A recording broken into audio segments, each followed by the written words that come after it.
Now, I get asked all the time about drone laws in specific states, cities, counties. So in this 50-part series, I'm gonna go over every single state and the drone laws that exist in that state. So make sure you hit that subscribe button and let's get into it. Oh, also, this is not legal advice. Now, either you live in or plan on traveling to Alabama and you want to fly your drone. Here are the rules you must abide by. Now, there's three different parts to this. There's the federal laws, the state laws, and the city laws. Now, if you're flying just for fun, a la not for cash or checks, doesn't matter, here are the rules you must abide by. Now, if you are flying commercially, skip to this time code.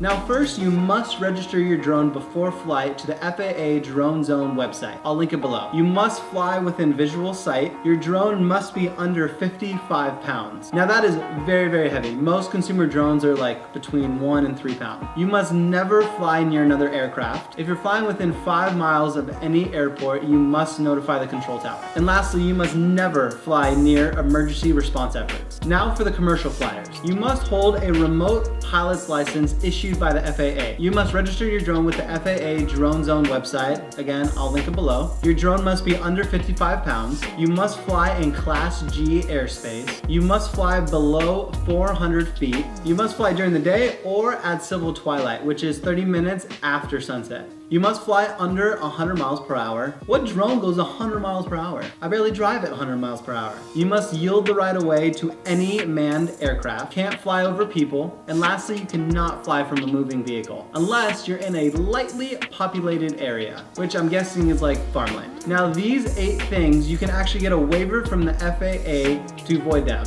but you must go through the legal process. Now that we got the federal laws out of the way, which are countrywide, remember, you always have to abide by these rules. Here are the state and local laws. So there are currently no statewide drone laws. But if you're flying in the city of Oxford, you can't fly over any city-owned properties, which include parks. There's also a city ordinance that gives police the authority to enforce all the FAA federal drone laws that we discussed a little bit earlier. Now, every law that I just mentioned is linked below. Thank you for watching. Make sure to fly safely. And if you have any additional questions, just ask. I'll see you next time.